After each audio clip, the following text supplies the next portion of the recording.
नमस्कार। YouTube channel glimpse of Indian history by doctor Mohanlal Gupta में आपका स्वागत है। आप देख रहे हैं ऐतिहासिक धारावाहिक कैसे बना था पाकिस्तान। इस धारावाहिक का उद्देश्य इतिहास के उन पृष्ठों को पूरी ईमानदारी एवं सच्चाई के साथ दर्शकों के सामने रखना है, जिनमें भारत की आज़ादी की लड़ाई आरंभ होने से लेकर पाकिस्तान बनने तक का घटनाक्रम सम्मिलित है। इस धारावाहिक में दिए गए तथ्य स्थापित इतिहास पर आधारित है।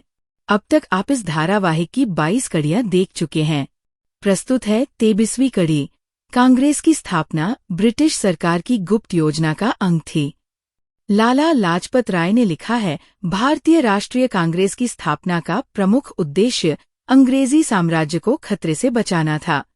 भारत की राजनैतिक स्वतंत्रता के लिए प्रयास करना नहीं, अंग्रेजी साम्राज्य के हितों की पुष्टि करना था।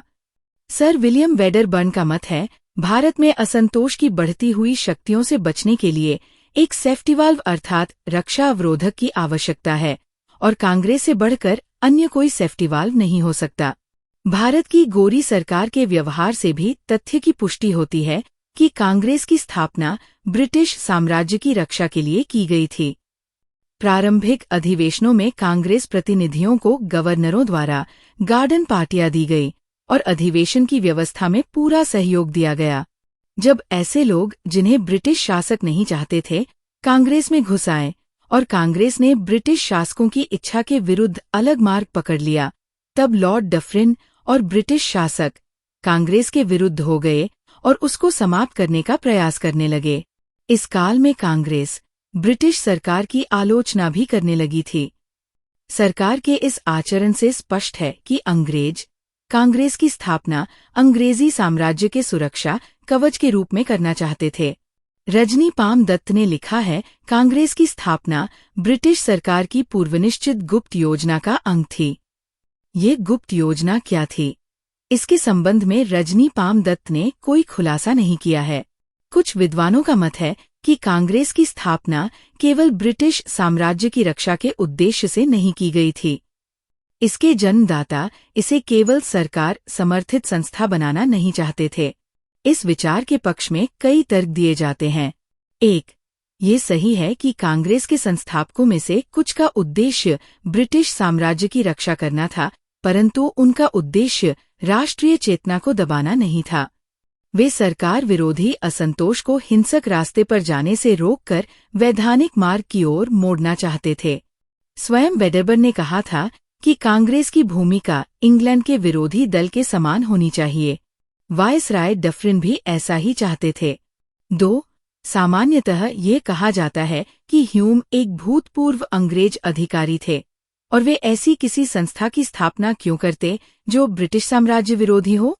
इसके उत्तर में कहा जाता है कि ह्यूम व्यक्तिगत रूप से उदारवादी विचारधारा से प्रभावित थे और वे चाहते थे कि भारत में ब्रिटिश शासन प्रजातांत्रिक रूप से काम करे। इसके अलावा कांग्रेस का प्रारंभिक रुख भी अंग्रेजों का विरोधी नहीं था। 3. ईस्वी 1888 में ह्यूम ने कांग्रेस के मंच से जो भाषण दिया, उससे भी पता चलता है कि ह्यूम का उद्देश्य केवल ब्रिटिश साम्राज्य की सुरक्षा करना नहीं था। उन्होंने अपने भाषण में जहां एक तरफ ब्रिटिश सरकार की निरंकुशता की आलोचना की, वहीं दूसरी तरफ देश में राजनीतिक जागरण की बात भी कही ताकि सरकार पर दबाव डाला जा सके।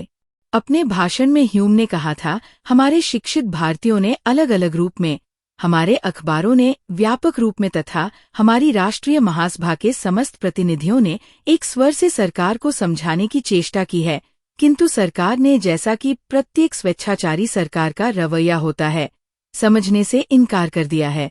अब हमारा कार्य ये है कि देश में अलग जगाए ताकि हर भारतीय जिसने भारत माता का दूध पिया है, हमारा साथी, सहयोगी तथा सहायक बन जाए और यदि आवश्यकता पड़े तो स्वतंत्रता, न्याय तथा अधिकारों के लिए जो महासंग्राम हम छेड़ने जा रहे हैं, उसका सैनिक बन जाए।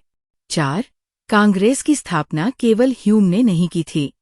दादा भाई नौरोजी, सुरेंद्रनाथ बनर्जी, उमेश चंद्र बनर्जी, फिरोज शाह मेहता, जस्टिस रानाडे आदि भारतीय नेताओं ने भी सक्रिय सहयोग दिया था। ये संभव नहीं है कि इन भारतीय नेताओं ने ब्रिटिश साम्राज्य की सुरक्षा के उद्देश्य से कांग्रेस की स्थापना में सहयोग दिया। उनका उद्देश्य भारतीयों के लिए शासन में कुछ सुधारों की मांग करना था। 5. डॉक्टर ईश्वरी प्रसाद का मानना है कि कांग्रेस की स्थापना ब्रिटिश साम्राज्य की रक्षा के उद्देश्य से नहीं, अपितु भारतीयों के हित की दृष्टि से की गई। 6. कांग्रेस के प्रथम अध्यक्ष उमेश चंद्र बनर्जी ने कांग्रेस की स्थापना के संबंध में लिखा है, ह्यूम का विचार था कि भारत के प्रमुख व्यक्ति वर्ष में एक बार एकत्र होकर सामाजिक विषयों पर चर्चा करें। वे नहीं चाहते थे कि उनकी चर्चा का विषय राजनीति रहे, क्योंकि मद्रास, कलकत्ता और बंबई में पहले से ही राजनैतिक संस्थाएं कार्य कर रही थी। अर्थात राष्ट्रीय कांग्रेस एक सामाजिक संस्था के रूप में कार्य करने वाली संस्था के रूप में उद्भूत हुई।